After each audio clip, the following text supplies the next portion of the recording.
नमस्कार, मी मनीष कटारिया माय महानगरमध्ये आपलं स्वागत. समाजामध्ये विविध क्षेत्रात उल्लेखनीय कामगिरी करणाऱ्या व्यक्तींचा आपलं महानगर, माय महानगर आणि माय महानगर मानिनी यांच्या वतीनं विशेष सन्मान करण्यात येणार आहे. आणि या नाशिक आयकॉनचे मानकरी ठरलेले आहेत विशेष न्यायवैद्यक तज्ञ डॉक्टर आनंद पवार. डॉक्टर आनंद पवार यांच्याविषयी आपण सर्वजणांनी ऐकलंच असेल. अतिशय क्लिष्ट विषय घेऊन सरांनी या विषयामध्ये एक विशेष असं नैपुण्य मिळवलेलं आहे आणि सुरुवातीपासूनच त्यांचा जर कालखंड आपण जर बघितला तर या क्षेत्रामधले एक तज्ञ व्यक्ती म्हणून त्यांच्याकडे बघितलं जातं. पोस्टमार्टम हा विषय आपण ऐकलेला असेल, कारण म्हणजे पोस्टमार्टम हा प्रचलित शब्द आहे, परंतु नेमका पोस्टमार्टम म्हणजे काय असतं, त्यामध्ये कोणत्या कोणत्या विषयांचा अभ्यास करावा लागतो, या विषयावर सरांचं एक विशेष असं नैपुण्य सरांकडे आहे.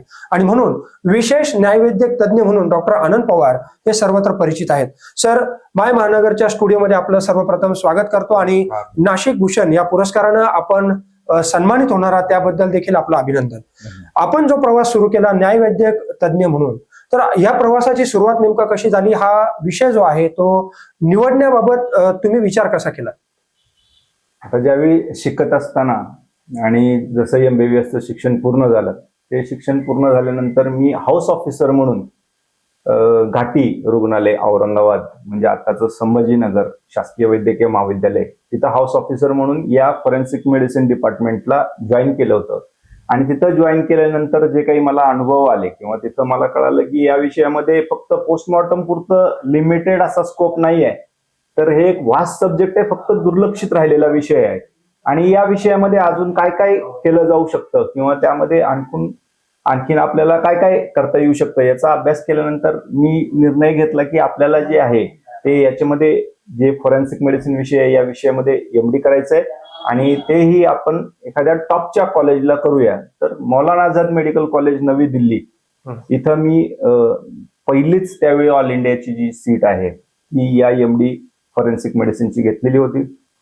आणि त्यानंतर जो आहे तो हा न्यायवैद्यक शास्त्राचा प्रवास जो आहे तो दिल्लीचा पूर्ण करून डायरेक्ट नाशिकला येऊन इथं आपण ते काम करायला सुरुवात केली. त्याच्या मागचं कारण असं होतं की बऱ्याचदा लोक MD फॉरेन्सिक मेडिसिन विषय घेतल्यानंतर कुठेतरी एखाद्या मेडिकल कॉलेजला जॉईन होतात, लेक्चरर होतात, काम करतात, परंतु नाशिक सारखा जो भाग आहे जिथं सगळ्यात मोठं सिव्हिल हॉस्पिटल म्हणजे महाराष्ट्रातल्या जास्त बेड असलेलं सिव्हिल हॉस्पिटल आहे. आणि त्यावेळी जे डायरेक्टर होते सतीश पवार सर, यांनी मला सांगितलं की तुम्ही नाशिकला जा, त्या ठिकाणी जे आहे ते काम तुम्हाला करायला चांगल्या पद्धतीने तिथं संधी आहे, शिकायलाही त्या ठिकाणी भरपूर मिळणार आहे आणि लोकांची त्या दृष्टीनं तिथं जी आहे ती मदत होणार आहे. आणि त्या पद्धतीने आपण नाशिक निवडलं, नाशिकमध्ये काम करायला सुरुवात केली. त्यावेळी फॉरेन्सिक हा शब्दच नाशिकमध्ये कुणी ऐकलाय असा माणूस मला सापडेना.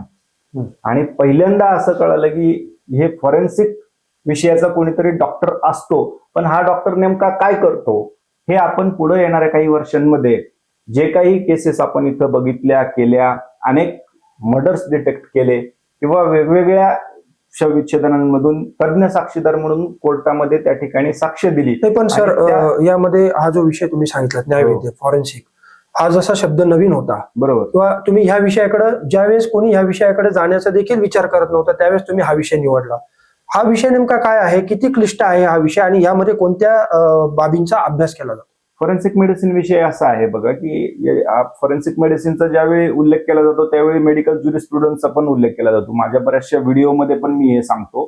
फॉरेन्सिक मेडिसिन विषय असा आहे की जे काही मेडिकल क्षेत्रातलं नॉलेज एखादा डॉक्टर कलेक्ट करतो त्याच्या शैक्षणिक प्रवासामध्ये, ते नॉलेज ज्यावेळी कायद्याच्या कामासाठी म्हणजे कसं की क्रिमिनल इन्व्हेस्टिगेशनसाठी त्याचा वापर होईल, पोलीस तपासामध्ये त्याचा वापर होईल, कोर्टाला एखाद्या विशिष्ट मुद्द्यावरती सायंटिफिक एखाद्या विषयाबद्दलचं ज्ञान पाहिजे आहे. ह्युमन बॉडीले ऑफेन्सेस बघा, 1/3 ऑफेन्सेस हे ह्युमन बॉडीशी निगडीत असतात, म्हणजे मानवी शरीराशी निगडीत असे हे गुन्हे आहेत. आणि या गुन्ह्यांमध्ये तज्ञ ओपिनियन, तज्ञ मत नोंदवण्यासाठी किंवा कोर्टाला कुठल्या तरी कन्क्लुजन पर्यंत पोहोचण्यासाठी की हा व्यक्ती मयत कसा झाला, किती वेळापूर्वी मयत झाला, अंगावर असलेल्या जखमा आहेत त्या जखमांमुळे तो मयत झाला का, या जखमांचं वय किती आहे, आणि अनेक अशा पद्धतीच्या जे आहेत प्रश्नांची उत्तरं यामधून मिळत असतात.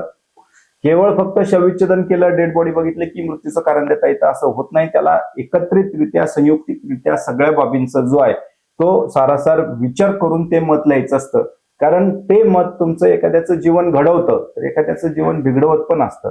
आणि त्यामुळं तिथं लिहिणारा प्रत्येक शब्द हा मोत्यासारखा बारीक मोजून मापून लिहावा लागतो, कारण त्याचे जे परिणाम होणार असतात, त्याचे रिस्क कॉन्सिक्वेन्सेस जे आहेत हे भयानक स्वरूपाचे त्या ठिकाणी म्हणजे असतात. व्यक्तीचा मृत्यू झाल्यानंतर जर त्याविषयी काही संशय व्यक्त केला गेला तर तो मृत्यू नेमका कशामुळे झाला हे शोधण्याचं जे काही म्हणजे या बाबी पडताळून बघण्याच्या ज्या अभ्यासण्याच्या ज्या गोष्टी त्या या विषयामध्ये केल्या जातात. येस, तुम्ही आतापर्यंत 10,000हून अधिक शवविच्छेदन केलेले आहेत. किती आव्हानात्मक तुमचा हा कालखंड राहिला, कशी आव्हानं तुम्हाला यामध्ये जसं जसं आता समाज बदलत चाललाय तसं तसं प्रत्येक वेळी एखादा मृत्यू झाला की त्या मृत्यूभोवती एक संशयाचं वादळ त्या ठिकाणी उठलेलं असतं. कुठल्याही आता बघा तुम्ही एखाद्या सेलिब्रिटीचा त्या ठिकाणी डेथ झालेली आहे की त्याच्या भोवती तुम्ही न्यूज चॅनलला, पेपरला, लोकांमध्ये, व्हॉट्सअप, युनिव्हर्सिटीला आपल्याला त्यावरती चर्चा, विश्लेषण बघायला मिळतात. पण एक सायंटिफिक माणूस किंवा त्या विषयाचा माणूस म्हणून आम्ही त्यातले जे फाइंडिंग्स आहेत त्या फाइंडिंगवरती फोकस करत असतो. कुठल्याही मृत्यूभोवती जे काही, आता साध्यातला साधा जरी मृत्यू झाला तर नवविवाहिता आहे, तिचा मृत्यू झाला. आता नवविवाहितेचा मृत्यू झाल्यानंतर प्रत्येक वेळी तिच्या माहेरच्या मंडळींना वाटणार की काहीतरी हिचा घातपातच झालेला असेल. भले तिने आत्महत्या केलेली असेल तरी नाही, आमच्या मुलीची जी आहे ती त्या ठिकाणी हत्या झालेली आहे. अशा पद्धतीचे केसेस जास्त प्रमाणात येतात. एखादी अननोन डेड बॉडी कुठेतरी निर्जळ स्थळी सापडलेली आहे, वेगळ्या ठिकाणी सापडलेली आहे, तर पहिला संशय हा त्याचा कोणीतरी घातपात केलेला असावा अशा स्वरूपाचा असतो. हायली डिकम्पोज बॉडी असतात, म्हणजे कुजलेल्या, सडलेल्या, आळ्या पडलेल्या डेड बॉडी ज्या असतात आणि त्याच्यामध्ये त्या व्यक्तीचं आयडेंटिफिकेशन सुद्धा करणं पॉसिबल नसतं. आणि तशा ह्याच्यात त्या व्यक्ती मयत कशाने झाला, मृत कशाने झाला हे शोधून काढणं, त्या व्यक्तीचं आयडेंटिफिकेशन करणं, त्याच्यावरती असतील जखमा तर त्या जखमा शोधून त्या जखमा कशाने झाल्या असतील, कोणत्या हत्याराने झाल्या असतील, कशा पद्धतीने, कोणत्या सर्कमस्टन्सेस मध्ये झालेले असतील, हे सगळं बारीक बारीक विश्लेषण त्याच्यामध्ये केलं जातं. तसंच तो व्यक्ती किती काळ आधी मयत झालेला आहे या गोष्टीला देखील फार महत्व असतं, कारण हे सगळे आमच्या फाइंडिंग्स वरून पोलिसांना क्लूज मिळतात. तो हत्याराशी रिलेटेड क्लूज असेल, त्या व्यक्तीच्या आयडेंटिफिकेशनशी रिलेटेड क्लू असेल, किंवा त्याच्याशी संबंधित जे काही प्रश्न पडणार आहे की अमुक व्यक्ती हा इतक्या दिवसापासून मिसिंग होता, त्याची डेड बॉडी जी आहे ती आज आपल्याला त्या ठिकाणी मिळालेली आहे.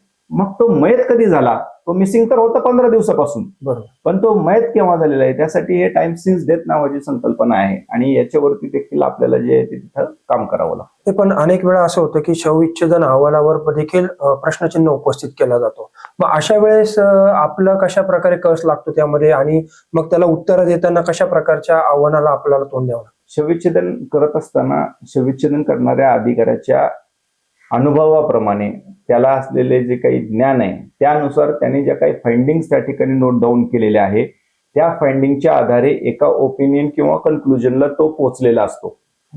तुम्ही एक एक्सपर्ट आहात, मी एक एक्सपर्ट आहे, आपण दोघं वेगवेगळे एक्सपर्ट, आपण दोघांनी एकाच डेड बॉडीवरती शवविच्छेदन केलं तर तुम्ही लिहिणारं कॉज ऑफ डेथ आणि मी लिहिणारं कॉज ऑफ डेथ यात देखील फरक येणार आहे, कारण दोन एक्सपर्टची मतं ही always differs.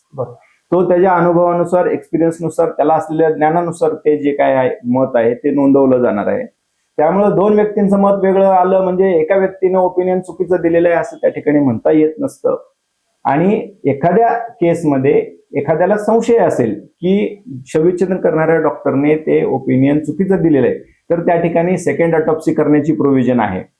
Even dead body दफन केली असेल तर ती उकरून बाहेर काढून त्याचं शवविच्छेदन करण्याची प्रोव्हिजन आहे, त्याला एक्झुमेशन असं म्हणतात. आणि ते मॅजिस्ट्रेटचे इन्क्वेस्ट म्हणजे काय आताचे सेक्शन 196 BNSS आहे, पूर्वीचा 176 जो काही CRPCचा कलम होता, या अनुषंगाने आपल्याला ते एक्झुमेशन करायच्या मॅजिस्ट्रेटच्या ऑर्डर खाली त्या परवानग्या आहेत. इव्हन झालेल्या पोस्टमॉर्टम मध्ये जे काय आहे की सेकंड ऑटोप्सी केली जाते. माझ्या केसेसमध्ये देखील सेकंड ऑटोप्सी झाली. सेकंड ऑटोप्सी करणाऱ्या डॉक्टरने तिथनं फोन करून कौतुक केलं की एवढ्या एक्झॅक्ट फाइंडिंग आम्हालाही दिसल्या, तुम्ही तंतोतंत कशा नोंदवल्या. तर काय आहे की प्रत्येक गोष्ट त्या ठिकाणी करत असताना ती ऑनेस्टली करावी लागते, प्रामाणिकपणे करावी लागते. कारण तुम्हाला आधी म्हणल्याप्रमाणे एखाद्याचं करिअर घडवणं का बिघडवणं हे त्या रिपोर्टवरती पण मग जेव्हा आपण पोस्टमॉर्टम करतात तेव्हा किती मुद्द्यांवर आपल्याला त्याच्यामध्ये अभ्यास करावा लागतो, कोणती गोष्टी त्याच्यामध्ये बारकाईने? शवविच्छेदन अहवाल जर तुम्ही पाहिला की नाही मला माहित नाही, पण एखादा अहवाल जर तुम्ही बघितला तर साधारणतः त्या अहवालामध्ये 23 कॉलम देण्यात आलेले आहेत. सुरुवातीचे 5 जे प्रशासकीय कॉलम सोडले तर उर्वरित जे काही त्यामध्ये कॉलम्स आहेत 17-18 हं. हे 18 कॉलम्स मध्ये जी फाइंडिंग लिहिलेली आहे ती फाइंडिंग अत्यंत महत्वाची आहे. जसं तुम्हाला सांगतो की त्यामध्ये एखाद्या व्यक्तीच्या कपड्याबाबत वर्णन लिहायचंय आपल्याला. आपण फक्त त्याला ऍज पर इन्क्वेस्ट लिहिलं किंवा त्याला आपण कपड्याचं वर्णनच घेतलं नाही किंवा पंचनाम्यामध्ये पोलिसांनी ते वर्णनच घेतलेलं नाही कपड्याचं.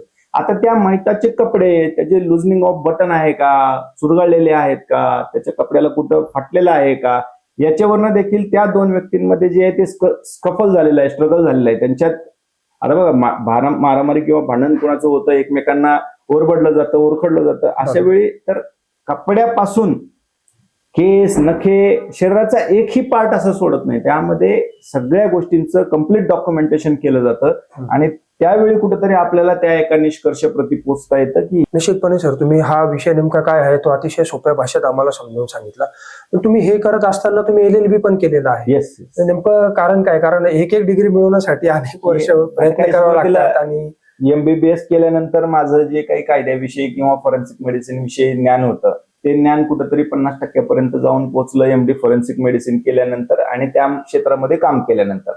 पण पुढे जाऊन मला असं जाणवायला लागलं ज्यावेळी मी कोर्स अटेंड केले त्यावेळी की यामध्ये अजून काही प्रोव्हिजन्सची जी नावं हे लोक घेतात किंवा हे असं करायला पाहिजे, ते तसं करायला पाहिजे सांगतात. तर कायद्यात नेमकं काय लिहिलेलं आहे हे जाणून घ्यावं, त्याचा अजून सूक्ष्म अभ्यास करावा आणि त्या अभ्यासाचा निश्चितपणे कुठेतरी जाऊन या कामामध्ये तर उपयोग होईलच, परंतु डॉक्टर्स जे डे टू डे प्रॅक्टिस करतात ह्या डॉक्टरांच्या आजूबाजूला रोज 150 कायदे फिरतात जे त्यांच्याशी निगडीत कायदे आहेत. बरोबर.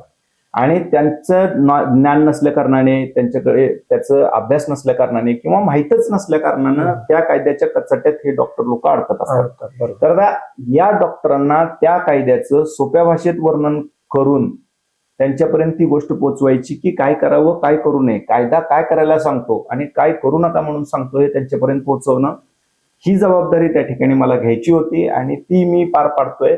त्या अनुषंगाने मी दोन आता पुस्तकं देखील त्या ठिकाणी लिहिलेली आहे. एक मेडिक्लेम मास्टर गाईड नावाचं माझं पुस्तक पब्लिश झालेलं आहे. दुसरं पुस्तक आता माझं PCPNDT मास्टर गाईड हे तयार आहे, आता अवेटिंग आपण पब्लिश करणार आहोत.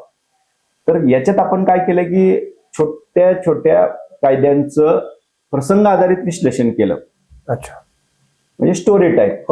आणि त्यातून लोकांना स्टोऱ्या वाचायला आवडतं, त्यामुळे स्टोरी टाईप दिलं किंवा उदाहरणासकट दिलं की त्यांना ते सहज सोप्या भाषेमध्ये ते कायदे कळतात, ते कायदे त्यांना समजू शकतात आणि त्यामुळं नेमकं कसं वागावं, काय करावं, काय करू नये हे डॉक्टरांना त्या ठिकाणी एक गाईडलाईन्स म्हणून पुस्तक उपयोगाला येऊ शकतं. अशा पद्धतीचं काम आहे. म्हणजे LLBचा खरा उपयोग मला त्याच्यामध्ये कायद्याच्या संदर्भात. सर, मेडिक्लेमच्या क्षेत्रात देखील आपण एक मास्टर गाईड म्हणून एक पुस्तक लिहिलेलं आहे जे मेडिक्लेमच्या कायदे, नियम या विषयावर आधारित आहे. खरं म्हणजे काय होतं की सर्वसामान्य व्यक्ती जो असतो तो मेडिक्लेम घ्यायचा म्हणजे फक्त परिवाराला एक सुरक्षा कवच द्यायचं, आरोग्य कवच द्यायचं, त्या भावनेतून तो घेत असतो. परंतु त्यामध्ये काय काय अडचणी येतात, काय काय त्याच्यामध्ये देखील कायदे आहेत. तर कसं आहे की एखादा व्यक्ती मेडिक्लेम खरेदी करतो याच्यासाठी की त्याला ज्यावेळी इमर्जन्सी गरज लागेल आणि त्याच्याकडे पैसा नाही आहे, तो पैसा ती इन्शुरन्स कंपनी त्याच्या वतीनं हॉस्पिटलला पे करेल. बरं. परंतु काय होतं की ज्यावेळी इन्शुरन्स खरेदी करत असतात त्यावेळी त्याचा प्रपोजल फॉर्म असतो आणि त्या जो काही स्कीम त्यांनी निवडलेली आहे त्याचे वर्डिंग्स असतात. म्हणजे त्याच्यामध्ये काय इन्क्लूड आहे, काय काय बसणार आहे, किती रुपये मिळणार आहे, वेटिंग पिरियड आणि यासारख्या अनंत त्याच्यामध्ये टर्म्स अँड क्लॉजेस असतात बारीक बारीक अक्षरामध्ये. सर्वसामान्य माणूस ते सगळं काही वाचत नाही आणि क्लेम रिजेक्ट झाल्यानंतर त्याच्या समोर दाखला ठेवला जातो त्या क्लॉजेसचा. बरोबर. आता क्लॉजेस न वाचता तुम्ही आता एखादी गोष्ट तुम्हाला प्रोडक्ट विकत घ्यायचंय, त्या प्रोडक्ट बद्दल पूर्ण माहिती घेतल्याशिवाय तुम्ही तो प्रोडक्ट विकत घ्याल का? तसंच इन्शुरन्सचं आहे. त्या एखाद्या गोष्टीचा तो इन्शुरन्स तुम्ही खरेदी करताय त्याचा पूर्ण अभ्यास केल्याशिवाय कुणीही तो इन्शुरन्स खरेदी करू नका आणि टर्म्स कंडिशन समजून घ्या आणि त्या टर्म्स कंडिशनच्या अनुषंगाने मला ते उपयोगाला येणार आहे का याचा विचार करून मग ते मेडिक्लेम जे आहे ते खरेदी केलं पाहिजे. आणि त्याच्या जे काही वर्डिंग्स आहे, त्याचे क्लॉजेस आहे, टर्म्स कंडिशन आहे, याच्या आधारे जे जे काही प्रश्न लोक मला विचारतात त्याचं एक कंपायलेशन बुक तयार केलं, त्याला मेडिक्लेम मास्टर गाईड नाव दिलं. अच्छा. ज्याच्यात प्रश्न उत्तर किंवा शॉर्टमध्ये सिंपल भाषेत मराठीमध्ये ते नोंदवलेलं आहे, मांडलेलं आहे. अनेक युट्यूब चॅनलला देखील आता मेडिक्लेम संदर्भातली सिरीज मी चालू करतोय ज्यात ऑलरेडी आपण लोकांना कायदेशीर लिगल अवेअरनेससाठी FIR कशी डाउनलोड करावी, कोर्टात माझी केस चालू आहे तर ती कशी बघावी, कंझ्युमरला माझी केस चालू आहे तर ती कशी पाहावी, हॉस्पिटल्सची काय कर्तव्य आहेत, काय जबाबदारी आहेत, रुग्णांची काय कर्तव्य आहेत, काय जबाबदारी आहेत, काही लँडमार्क केसेस की हॉस्पिटलकडनं चूक झाली तर लायबिलिटी कशी येते, रुग्णांच्या काय त्या ठिकाणी जबाबदाऱ्या अपेक्षा असतात, या अनुषंगाने कायदा काय सांगतोय. हो. पीसीपीएनडीटी ऍक्ट आहे, एमटीपी ऍक्ट आहे, transplantation of human organ act आहे, ज्याला पूर्वी बॉम्बे नर्सिंग ऍक्ट म्हणायचे, आता Maharashtra nursing home registration act म्हणतात. हे अनेक कायदे आहेत, पण या कायद्यांचा सूक्ष्म अभ्यास असलेली लोक नाहीत. बरोबर. मग LLB केल्याचा उपयोग हा झाला की या कायद्यांचा सूक्ष्म अभ्यास करायचा, त्याला अजून सोप्या भाषेत बनवायचं आणि लोकांपर्यंत पोहोचवायचं, जेणेकरून त्यांच्यामध्ये ती एक सजगता येईल, जागरूकता येईल आणि त्यामुळं एक उत्तम नागरिक त्या ठिकाणी कायद्याच्या चौकटीतला नागरिक कसा तयार होईल निश्चितपणे याच्यासाठी प्रयत्न करायचे. निश्चितपणे सर, धन्यवाद. आपण स्टुडिओमध्ये आलात. तर हे होते विशेष न्यायवैद्यकीय तज्ज्ञ डॉक्टर आनंद पवार, ज्यांना नाशिक आयकॉन पुरस्कार देताना आम्हाला विशेष आनंद होतोय. कारण म्हणजे आपण त्यांच्या मुलाखतीमधून हे बघितलं की न्यायवैद्यक शास्त्र हे किती क्लिष्ट आहे आणि कशा पद्धतीनं त्यामध्ये गुन्ह्यांची उकल करण्यासाठी ते पोलीस यंत्रणेला मदत करत असतात आणि या माध्यमातून अनेक गुन्ह्यांची उकल जी आहे त्यांनी त्यांच्या या कार्यकाळामध्ये केलेली आहे. त्याचबरोबर त्यांनी मेडिक्लेमचा विषय असेल, त्याच पद्धतीने LLB करून त्यांनी डॉक्टरांबद्दलचे कायदे असतील, मेडिक्लेम संदर्भातील कायदे असतील, याचा विश्लेषणात्मक असा अभ्यास करून ती लोकांपुढे सोप्या भाषेत मांडण्याचा देखील त्यांनी प्रयत्न केलेला आहे. सर, आपलं धन्यवाद. आपण माय महानगरच्या स्टुडिओमध्ये आलात आणि नाशिक आयकॉन पुरस्काराबद्दल देखील आपल्याला शुभेच्छा. धन्यवाद. धन्यवाद.